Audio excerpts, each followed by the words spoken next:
Hello hello and good evening student, welcome again to civil Panda. कैसे हैं आप सभी लोग? Hope you all are doing well और सभी की स्टडीज बहुत अच्छी चल रही होगी। So as you all know that we have started our series, yes, our warrior series in which we discussed current affairs daily and today is our current affairs 5th class। आज हम लोग जो है वापस से कुछ करंट अफेयर्स के questions को डिस्कस करने वाले हैं एज वेल एज उनके कंटेंट को डिस्कस करने वाले हैं। इस सीरीज के साथ आप जानते हैं हम लोग ज्यादा से ज्यादा आपको क्या प्रोवाइड करवाना चाहते हैं। हम चाहते हैं कि आपको ज्यादा से ज्यादा जो है इंग्लिश में कंटेंट प्रोवाइड हो जाए, जिससे आपका जो पीएससी का प्रिपरेशन चल रहा है, पीएससी के लिए जो आप प्रिपेयर कर रहे हैं, दैट वुड बी बूम, है ना, कि वो आप क्या कर सके, वो आप बहुत अच्छे तरीके से प्रिपेयर कर सके और आपको कंटेंट आपको बहुत अच्छे लेवल का यहाँ पर मिल जाए। इसलिए ये क्लासेस और ये वॉरियर सीरीज हमने शुरू की है और इसीलिए आप लोग भी जो है वॉरियर की तरह अपने अपने पेन पेपर को लेकर बैठ जाइए, ताकि हम लोग जो है क्वेश्चंस को डिस्कस करें, उनके डिटेल को डिस्कस करें और फिर पढ़े कि भाई क्या क्या चीजें दी हुई है और क्या क्या चीजें करंट में हो रही है, कौन कौन से अफेयर्स करंट में चल रहे हैं, है ना, समझ गए? चलिए, सबसे फर्स्ट क्वेश्चन आपको दिया हुआ है, according to the data of director general of foreign trade from which district of Madhya Pradesh maximum exports are taking place. बताइए किस फॉरेन ट्रेड, भाई फॉरेन से जो हमारा क्या होता है, ट्रेड होता है, आदान प्रदान, लेन देन होता है, उसके अनुसार क्या कह रहा है, मध्य प्रदेश के किस जिले से सबसे अधिक एक्सपोर्ट हो रहा है, मध्य प्रदेश के किस जिले से सबसे अधिक एक्सपोर्ट हो रहा है। तो देखिए एक्सपोर्ट वहीं से होगा हमेशा जहां पर हर एक चीज की सुविधा अच्छी होगी, है ना, हर एक चीज का सोर्स अच्छा होगा। लाइक कि जैसे जहां पर सड़कें अच्छी होंगी, सड़कों के साथ साथ जहां पर ज्यादातर आपको सोर्स अवेलेबल हो जाएंगे, या जो ये कहो कि डेवलप्ड सिटी होगी। तो यहाँ पर यदि हम देखें तो क्या विदिशा इतनी डेवलप सिटी है क्या एमपी की? आप कहेंगे नहीं मैम। आप कहेंगे रतलाम है क्या? नहीं मैम। भोपाल है लेकिन उतनी डेवलप नहीं है एज कंपेयर टू इंदौर। तो यहाँ पर आप देखेंगे कि सबसे first answer that is Indore, वो बिल्कुल करेक्ट है। Director general of foreign trade के अनुसार कौन है भाई? इंदौर जो है सबसे ज्यादा जो है ट्रेड कर रहा है, मैक्सिमम एक्सपोर्ट कर रहा है, आर टेकिंग प्लेस। सबसे ज्यादा कौन कर रहा है? इंदौर कर रहा है। समझ गए? चलिए इसके बारे में थोड़ी सी और हम डिटेल्स को देख लेते हैं। मध्य प्रदेश will be included in the top 3 export states of India in future, कि इंडिया में टॉप 3 स्टेट्स में जो है मध्य प्रदेश आ जाएगा, जो एक्सपोर्ट कर रहे हैं, किनके साथ कर रहे हैं? अदर फॉरेन कंट्रीज के साथ वो क्या कर रहे हैं? ट्रेड कर रहे हैं। उसमें हमारा इंदौर जो है अभी सबसे बेस्ट पे चल रहा है भैया। So relatively more exports have taken place from Madhya Pradesh than last year. Okay, there will be better opportunities for exports in the states electronic equipment, engineering, automobile, soy, wheat including agriculture, spices, cotton, yarn and other sectors. देखिए आप जानते हैं कि India में जो है climate 3 type का होता है ना। आप जानते हैं मैम, यहाँ सर्दी भी होगी, यहाँ गर्मी भी होगी और यहाँ बरसात भी होगी, है ना। तीनों के तीनों क्लाइमेट यहाँ पर होते हैं। लेकिन यदि हम अदर फॉरेन कंट्रीज की बात करें, हमारी जो स्थिति है, हमारी जो समझिएगा बातों को, हम यदि कहें कि ये अर्थ है ना, ये पूरा अर्थ है और हमारा जो इसमें सिचुएशन है वो क्या है, कहाँ पर है भैया? हम यहाँ पर हैं, है ना। हम ये कहें कि हम जो है इक्वेटर के ना तो बहुत ज्यादा पास है ना बहुत ज्यादा दूर है, इस कारण से हमारे यहाँ क्या होता है, गर्मी भी होती है।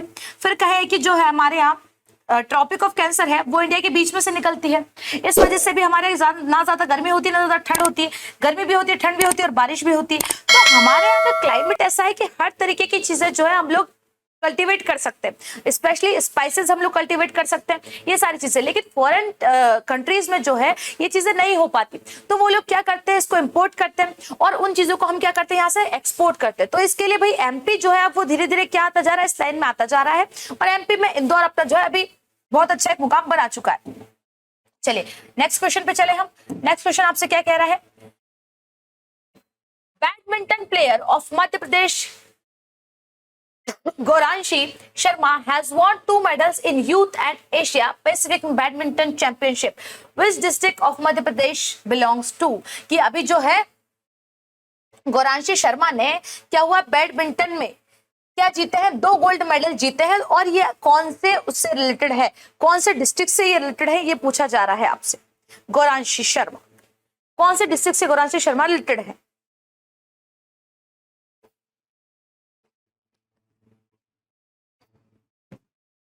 तो सीधी सी बात है भाई, ध्यान रखिएगा, इनके पहले हम पहले भी चर्चा कर चुके हैं। गौरांशी शर्मा कहां से? भोपाल से रिलेटेड है।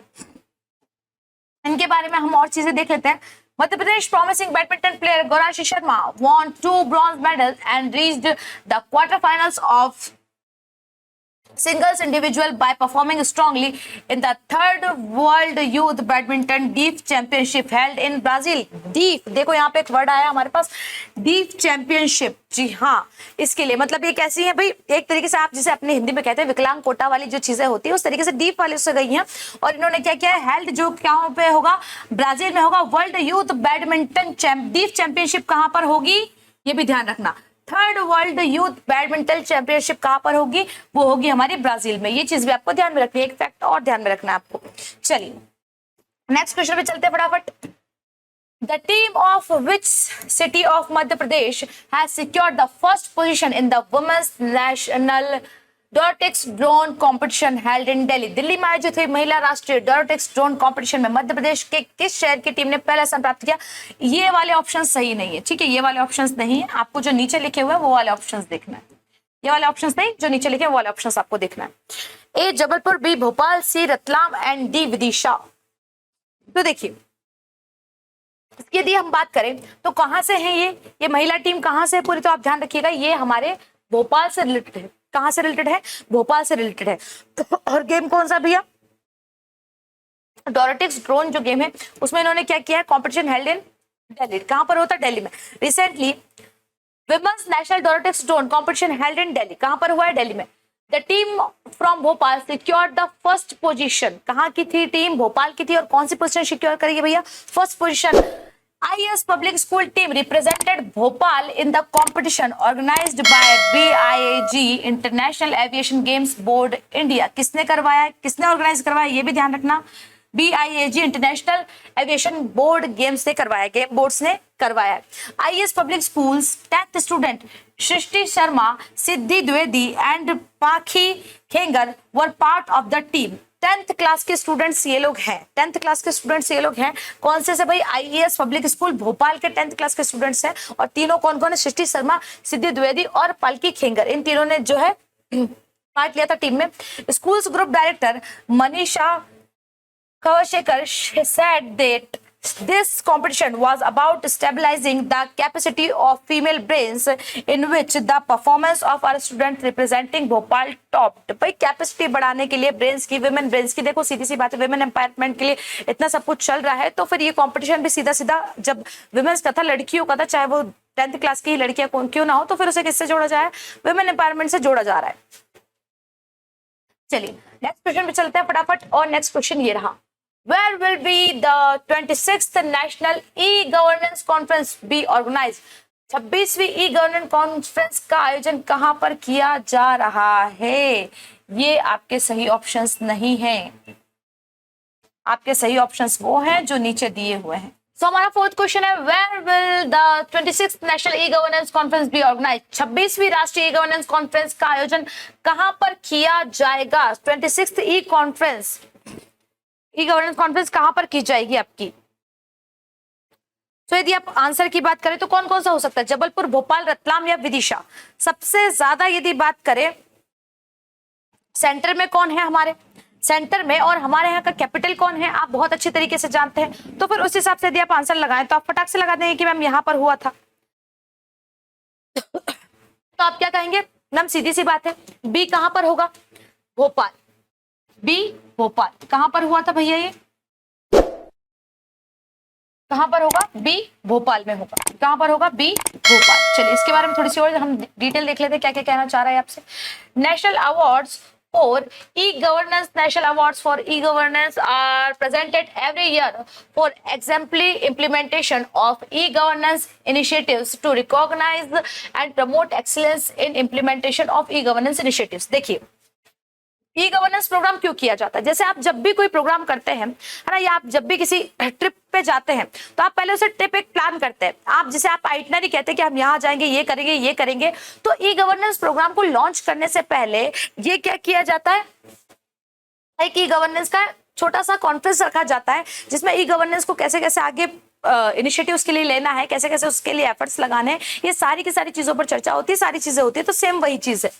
तो आप कहेंगे purpose of award recognition achievements in the area of e governance, disseminate knowledge on effective methods of designing and implementing sustainable e-governance initiatives, encourage incremental innovation in successful e governance solution. जी हाँ, ऐसा किया जाएगा। Conference होगी भाई, last year जो e governance हुई है उसमें क्या क्या प्रॉफिट्स हुए हैं, कुछ लॉसेस भी यदि हुए हैं तो उन सारी चीजों को डिस्कस किया जाएगा, और जिन्होंने इसके लिए अच्छा काम किया उनको क्या किया जाएगा, अवार्ड भी दिया जाएगा। चलिए, सो नेक्स्ट क्वेश्चन देखते हैं फटाफट से, और नेक्स्ट क्वेश्चन ये रहा, Where will the country's first e-sports academy be set up? देश की पहली e-sports academy कहां पर स्थापित की जाएगी? देश की फर्स्ट e-sports academy कहां पर बनाई जाएगी, बताइए। तो ध्यान दीजिएगा, इंडिया की फर्स्ट e-sports academy कहां पर बनाई जाएगी भाई? हमारे प्यारे मध्य प्रदेश में। कहां पर बनाई जाएगी? First e-sports academy Madhya Pradesh में बनाई जाएगी, और एमपी में भी यदि बात करेंगे तो भोपाल में बनाई जाएगी। देख लेते इसके बारे में और चीजें। Madhya Pradesh in India is launching an e-sports academy to provide a platform for young sports players to enhance their skills in online gaming। कि भाई ऐसे, अच्छा e-sports समझते ना भाई, सभी जानते होंगे। किस लिए बनाई जाएगी? ऐसे यंग बच्चे जो आजकल देख रहे हैं ई-स्पोर्ट्स से ज्यादा लोग जुड़ते हैं, है ना, उनकी स्किल्स को एनहेंस करने के लिए जो है अकेडमी बनाई जाएगी, जो ऑनलाइन गेमिंग से क्या करते हैं, अटैच्ड है। The academy aims to promote sports with a presence in major international events like the Asian Games and Olympics। कि भाई इस चीज को भी प्रमोट करेगा कि यहाँ हमारे के बच्चे क्या हो, एशियन गेम्स और ओलंपिक्स में पार्ट ले। To start the initiative, a talent search program will be conducted for sports enthusiasts between the ages of 12 and 17, coinciding with the MP State Junior Sports Championship। देखिए क्या किया जाएगा, 12 से 17 साल के बच्चों को ढूंढा जाएगा भाई, सर्च किया जाएगा ऐसे बच्चों को जो क्या करेंगे, इस एज के बच्चे हैं और ऐसे कामों में, ऐसे खेलों में, स्पोर्ट्स में क्या है, बहुत ज्यादा इंटरेस्ट लेते हैं, उन्हें स्किल्स सिखाई जाएंगी। जैसे आप जानते हैं कि भाई हर घर में ज्यादातर एक बच्चा तो ऐसा होता है जो स्पोर्ट्स में बहुत ज्यादा इंटरेस्टेड होता है, लेकिन वो उन्हें एक प्रॉपर वे में नहीं कर रहा होता, तो उस प्रॉपर वे में कराने के लिए उनकी स्किल को एनहेंस किया जाएगा, ताकि वो हमारे के बच्चे एशियन गेम्स ओलंपिक्स में जाके जो है अपना नाम कर सके, देश का नाम कर सके। चलिए नेक्स्ट क्वेश्चन पे चलते हैं, और नेक्स्ट क्वेश्चन ये रहा, Farmers of which districts got the first and second prize in the किसान महोत्सव organized in मध्य प्रदेश? मध्य प्रदेश में आयोजित किसान महोत्सव में किस जिले के किसानों को प्रथम और द्वितीय पुरस्कार मिला है? किसान महोत्सव बताइए। तो यदि आप देखें यहां पर तो आप कहेंगे कि मैम जबलपुर वाला एरिया एग्रीकल्चर के लिए इतना आप कहेंगे अप्रोप्रिएट नहीं है ना, भोपाल वाले एरिया में इतना एग्रीकल्चर है, रतलाम वाले एरिया में, रतलाम नीमच मंदसौर वाले एरिया में एग्रीकल्चर है, लेकिन वो किसी और चीज का ही एग्रीकल्चर है। समझ गए होंगे आप लोग। सो यहाँ पर जो करेक्ट आंसर होगा दैट इज हमारा डी विच इज अलीराजपुर, है ना। तो दोनों के दोनों कहाँ से रिलेटेड है, जो फर्स्ट और सेकंड दोनों जिनको अवार्ड मिला है वो दोनों के दोनों कहाँ से रिलेटेड है, जिनको अवार्ड दिया गया है, प्राइज दिया गया है, वो दोनों के दोनों अलीराजपुर से रिलेटेड है। और इनके बारे में हम देख लेते हैं फटाक से। 23 मई 2023, 23 मई 2023 को इंदौर मालवा किसान मेला फ्रॉम 24 to 26 मई इन इंदौर।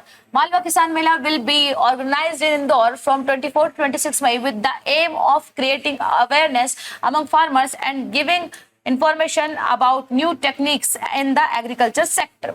कि भाई 24 से 26 मई तक 2 दिन तक, 2 से 3 दिन तक लगभग क्या चलाया गया, किसान मेला चलाया गया, जिसमें किसानों को बुला बुला कर कुछ किसान आए, उनमें फसलों के लिए उन्हें अवेयर किया गया, जागरूक किया गया कि भैया क्या क्या कैसे कैसे आपको फसल लगानी चाहिए, कल्टीवेशन जो वो कर रहे हैं उसमें और क्या क्या उसे बेहतर बनाने के लिए वो काम कर सकते हैं, इन सारी चीजों को बताएगा। The fair will be inaugurated by agriculture minister of Madhya Pradesh mister Kamal Patel. ये भी ध्यान रखिएगा इस पॉइंट को, हमारे यहाँ के एग्रीकल्चर मिनिस्टर कौन है, एमपी के mister Kamal Patel. Apart from about 4,000 farmers, about 150 farmers are included in this model। कि भाई 4,000 फार्मर्स के हटा के यदि बात करें तो 150 फार्मर्स को इस मॉडल में इंक्लूड किया गया। चलिए नेक्स्ट क्वेश्चन को देखते हैं फटाफट, और नेक्स्ट क्वेश्चन आपसे क्या बातचीत कह रहा है।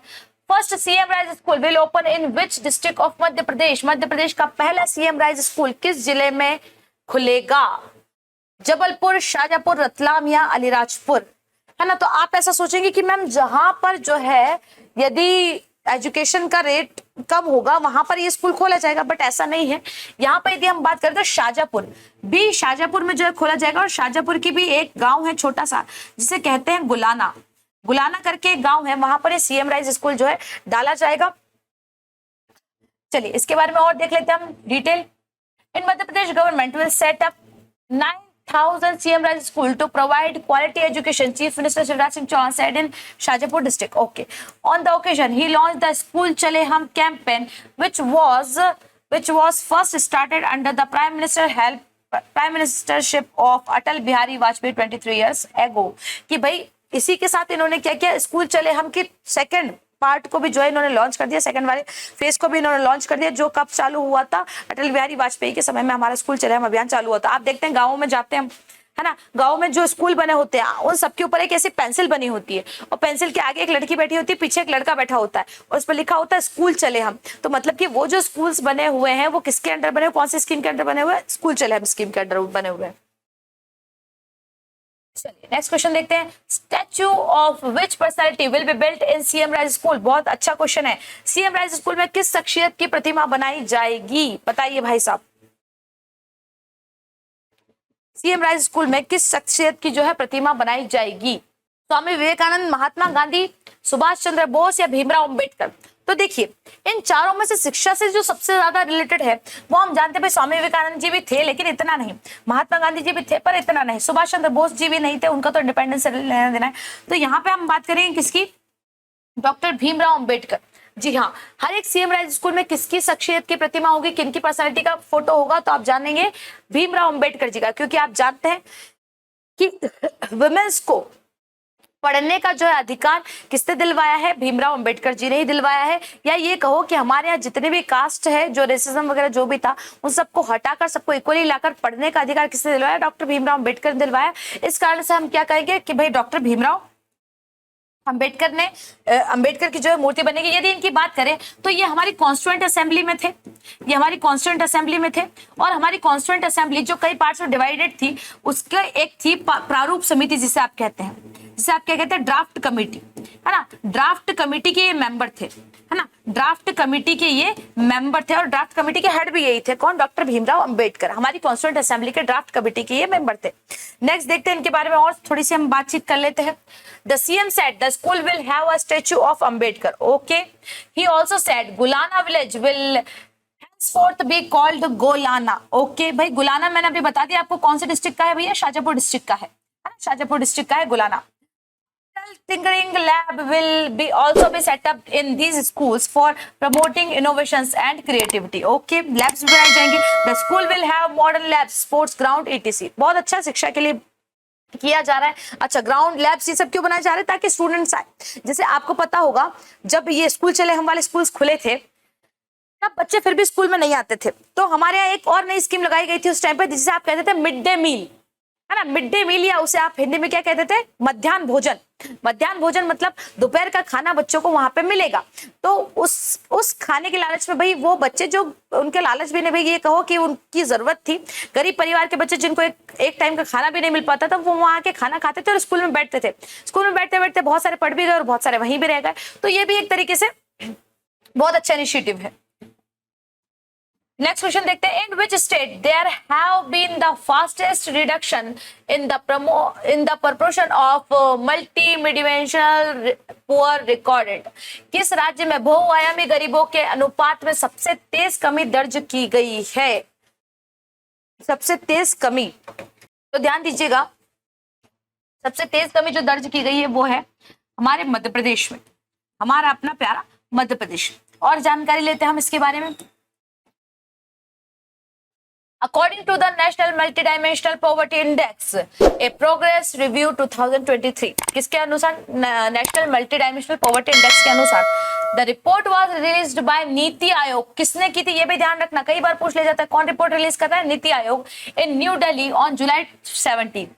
It claims that about 13.5 crore people came out of multidimensional poverty during the period assessed by identifying acute deprivations in health, education and standard of living using United Nations approved parameters। लगभग 13.5 करोड़ लोग, 13.5 करोड़ लोग जो क्या थे भाई, गरीबी के नीचे थे, या ये कहे कि गरीब थे, जिनको गरीबी ने घेरा हुआ था, वो अपने एसेट्स को पार करके ये कहो पॉवर्टी जो उनके पीरियड में थी तो उसे डिप्रीव करके, जो उसके साथ उस क्लास के जो डिप्रीव लोग थे वो लोग क्या है, आगे आए हैं भाई गवर्नमेंट के एफर्ट्स से, ठीक है। The report said the rural areas witnessed the fastest decline in poverty from 32.59 to 19.28, कि भाई रूरल एरियाज जो हमारे गांव के एरियाज है, कंट्री साइड के जो एरियाज हैं, वहां पर सबसे जल्दी जो है पॉवर्टी, गरीबी कम हुई है। किस दर से कम हुई है? 32, यदि हम बात करें 32.59 से घटकर कितनी हो गई है? 19.28 हो चुकी है। 32.59 से घट के 19.28 हो चुकी है। Primarily due to decrease in the number of multidimensionally poor in states such as Bihar, Uttar Pradesh, Madhya Pradesh, Orissa and Rajasthan. इधर अलग डिस्ट्रिक्ट्स में भी हो रहा है। Delhi, Kerala, Goa and Tamil Nadu have the least number of people facing multi dimensional poverty along with the union territories. Okay, चलिए next question पे चलते हैं फटाफट। और नेक्स्ट क्वेश्चन आपके लिए ये रहा, क्या पूछा आपसे? How many parameters have been improved in the multi dimensional poverty index. अच्छा ये ओके, बहुआयामी गरीबी सूचकांक में कितने मापदंडों में सुधार किया गया है? कितने मापदंडों में जो है सुधार किया गया है? तो ध्यान रखिएगा, कुल जो है कितने मापदंडों में सुधार किया गया है? कुल 12 मापदंडों में सुधार किया गया है ना। How many parameters have been improved, कितने पैरामीटर्स को इम्प्रूव किया गया है? 12 पैरामीटर्स को इम्प्रूव किया गया है। अब ये क्या क्या हो सकते हैं इनके बारे में थोड़ा सा हम देख लेते हैं।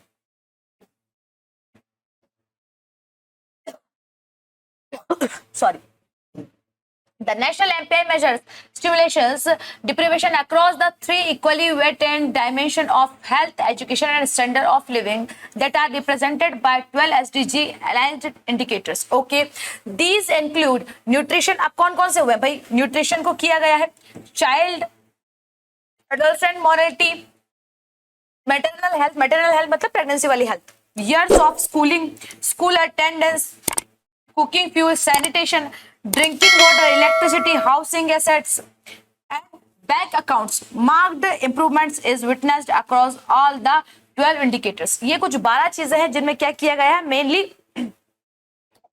इनको सुधारा गया, इंप्रूव किया गया है। चलिए नेक्स्ट क्वेश्चन देखते हैं। Hinglajgarh fort in which district of Madhya Pradesh? Hinglajgarh fort किला किस मध्य प्रदेश के किस डिस्ट्रिक्ट में है, किस जिले में है? मैंने आपसे क्वेश्चन पहले भी पूछा है और पहले भी हम लोग ने इस चीज को थोड़ा सा डिस्कस किया है।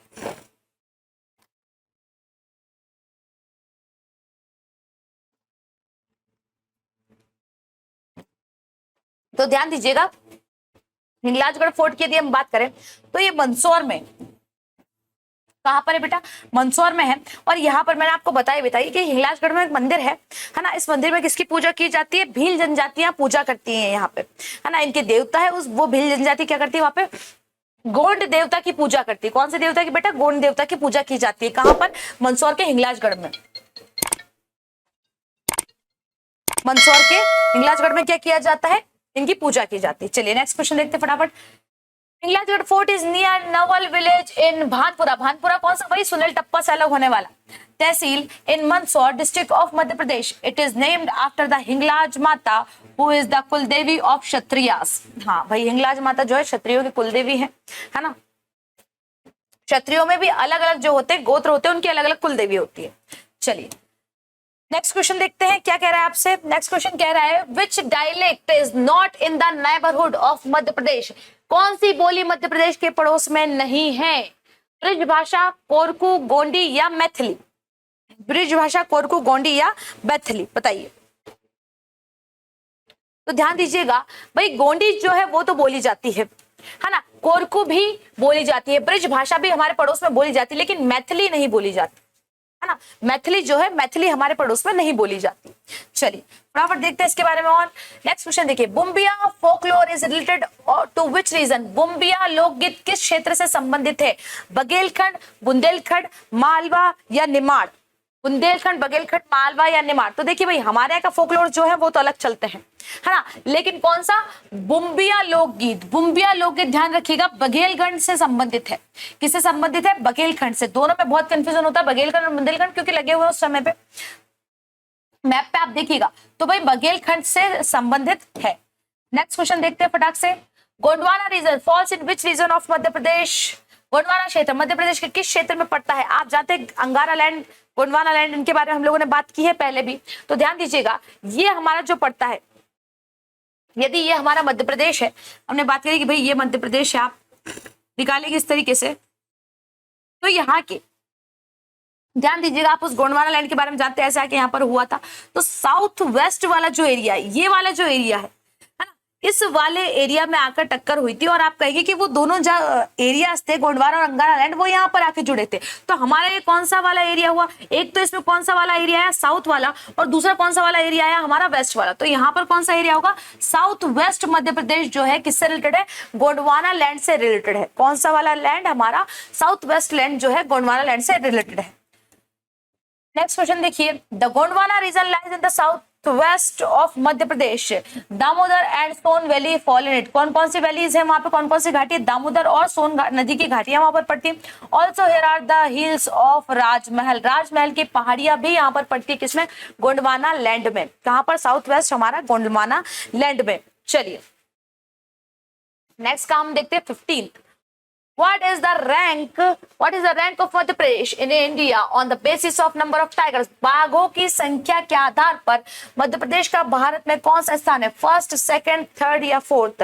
टाइगर के नंबर के आधार पर आपसे पूछ रहा है, तो ध्यान दीजिएगा टाइगर के नंबर के आधार पर यदि हम बात करें, टाइगर में हमारा जो स्थान है, हमारा जो नंबर है, दैट इज थर्ड। कौन सा वाला है बेटा? थर्ड वाला नंबर है। और इसके बारे में हम और बात करें, on the basis of number tiger Madhya Pradesh is in the third place. In this case Karnataka is the first and Uttarakhand is second. First कौन है? कर्नाटका, सेकंड उत्तराखंड, और थर्ड हमारा मध्य प्रदेश है ना। अभी अभी कुछ समय पे पहले, शायद 2 दिन पहले की बात है, पालपुर कुरो अभ्यारण्य में जो है एक शावक की, एक एक नर टाइगर की जो है डेथ हुई है ना, एक टाइगर की डेथ हुई है, और वो टाइगर उन टाइगरों में से एक था जो नामीबिया से लाए गए हैं। आपको मैं बता दूं, नामीबिया से हमारे यहाँ कुल 8 टाइगर आए थे, है ना। 8 टाइगर आए थे, जिसमें 5 जो थी वो फीमेल थी और 3 जो थे वो क्या थे? मेल थे। इनको कहाँ रखा गया था मैम? नामीबिया से मध्य प्रदेश में लाए गए थे, और इनको रखा गया था हमारे यहाँ के पालपुर कुरो अभ्यारण्य में। टाइगर वाला ही बहुत फेमस हुआ था, उनमें से एक जो था मेल टाइगर की बेबी डेथ हो गई है। चलिए तो नेक्स्ट क्वेश्चन देखते हैं फटाफट से, और नेक्स्ट क्वेश्चन ये रहा, इन विच डिस्ट्रिक्ट्स ऑफ मध्य प्रदेश कूनो वन्यजीव अभ्यारण्य मध्य प्रदेश के किस जिले में? वाह, अभी जस्ट हमने नाम लिया और अभी उसका क्वेश्चन आ गया। कूनो अभ्यारण्य कौन सी डिस्ट्रिक्ट में है? तो ध्यान दीजिएगा, छतरपुर, श्योपुर, टीकमगढ़ या इंदौर? इंदौर में तो नहीं है। इंदौर में कौन सी सेंचुरी है? जरा ये जरूर बता दीजिएगा आप मुझे कमेंट में कि इंदौर में कौन सी वाइल्ड लाइफ सेंचुरी है। तो यहाँ पर ध्यान दीजिएगा, यदि कूनो वन्य जीव अभ्यारण्य की बात करें तो ये हमारा श्योपुर में है। कहाँ पर है? श्योपुर में। और श्योपुर कहाँ है? ऊपर की साइड पर, उत्तर की साइड पर, है ना, नॉर्थ की साइड पर है। देखते हैं इसमें हम क्या क्या है। Which district of Madhya Pradesh is called the land of white tigers? सफेद बाघों की भूमि मध्य प्रदेश के किस जिले को कहा जाता है? जहां के जो है लोग भी बड़े अतरंगी होते हैं, ऐसे लोगों के, है ना। तो ध्यान दीजिएगा, जो है रीवा, कहाँ के? रीवा को जो है सफेद बाघों की भूमि कहा जाता है मध्य प्रदेश में। ये तो बड़ा अच्छा सा क्वेश्चन था, सिंपल सा, आप खुद भी बता सकते थे। चलिए, Where is the Indira Gandhi National Human Museum located in Madhya Pradesh? Indira Gandhi राष्ट्रीय मानव संग्रहालय मध्य प्रदेश में कहाँ है? ग्वालियर, भोपाल, इंदौर या जबलपुर? बताइए भाई साहब। संग्रहालय म्यूजियमों के मामले में जो है ग्वालियर और भोपाल में अपने आप में एक बहुत भयंकर कंपटीशन चलता है। लेकिन यदि मैं बात करूं इंदिरा गांधी म्यूजियम की, तो ये कहां पर है? अभी भोपाल में लोकेटेड है। कहां पर लोकेटेड है बेटा? भोपाल में लोकेटेड है। चलिए नेक्स्ट क्वेश्चन को देखते हैं फटाक से। नेक्स्ट, हाँ, Indira Gandhi national human museum is in Bhopal in Madhya Pradesh. It based on human development. किस पे डेवलपमेंट, किस पे बेस्ड है? ये ह्यूमन डेवलपमेंट पे बेस्ड है। चलिए नेक्स्ट क्वेश्चन देखते हैं। In which city are IIT and IIM in Madhya Pradesh? भाई मध्य प्रदेश में IIT और IIM किस शहर में है? ये तो आप बड़ी आसानी से बता देंगे, बहुत ही फेमस जगह। तो भैया कहां पर है? IIT और IIM दोनों के दोनों मध्य प्रदेश में केवल एक जगह, और दैट इज इंदौर, है ना। पीथमपुर वाले जब एरिया में आप जाएंगे तो आपको वही रोड पे दिख जाएगा। चलिए नेक्स्ट और आज का लास्ट क्वेश्चन हम देख लेते हैं। Sihonia the capital of Kachhawa Rajput is in district of Madhya Pradesh. Kachhawa राजपूतों की राजधानी सिहोनिया मध्य प्रदेश के किस जिले में है? बताओ भाई साहब। कछावा राजपूतों की, भाई हम भी जो है कछावा राजपूती हैं, पर हमें आंसर पता है, आप भी बता दीजिए। तो देखिएगा, श्योपुर नहीं, छतरपुर नहीं, भिंड नहीं, तो ये कहाँ से है भाई? मोरेना से। कहाँ से है? सिहोनिया मध्य प्रदेश के किस जिले में है? सिहोनिया जो है मोरेना जिले में है, जो किनकी? कछावा राजपूतों की। जो राजपूतों में सबसे बड़ा वंश कहा जाता है, सबसे बड़ा गोत्र कहा जाता है कछावा, है ना, उनकी राजधानी रही है ये। कहाँ पर? मोरेना में। चलिए, सो इसी के साथ हमने जो है, अच्छा इसके बारे में और थोड़ी सी, Sihonia was the capital of Kachhawa Rajput. It is in Morena district of Madhya Pradesh. The Kachawa dynasty was founded by the king Kirti Raja, who ruled from 1115 to 1135. Founded by Kirti Raja. किसने? कीर्ति राज ने जो है इसको फाउंड किया था, और कब से कब तक? 1115 से 1135 तक इन्होंने यहाँ पर राज किया था। चलेगा, सो इसी के साथ हमारे जो है आज के क्वेश्चंस खत्म होते हैं। हमने 20 क्वेश्चंस को डिस्कस किया, एज वेल एज हमने उनके कंटेंट को भी, उनके अग्गू पिछू क्या क्या था, क्या क्या चीजें थी, सारे के सारे बैकग्राउंड को हमने डिस्कस किया। और मेरे हिसाब से आपको क्लास बहुत पसंद आई होगी। यदि पसंद आई है और आप चैनल पर नए हैं तो फटाफट इस चैनल को आप सब्सक्राइब कर लीजिए, ताकि हमारी जब भी नेक्स्ट क्लास आए आपको पहले से पता चल जाए। और फटाफट वीडियो को आप लाइक कर दीजिए, और अपने ऐसे फ्रेंड्स भाई, अपने अच्छे अच्छे दोस्त जो तैयारी कर रहे हैं MPPSC की इंग्लिश मीडियम से, और उन्हें कंटेंट प्रोवाइड नहीं हो पा रहा है करंट अफेयर्स का, तो उनके साथ फटाक से जो है ये क्लास को शेयर कर दीजिए। तब तक thank you so much, bye bye.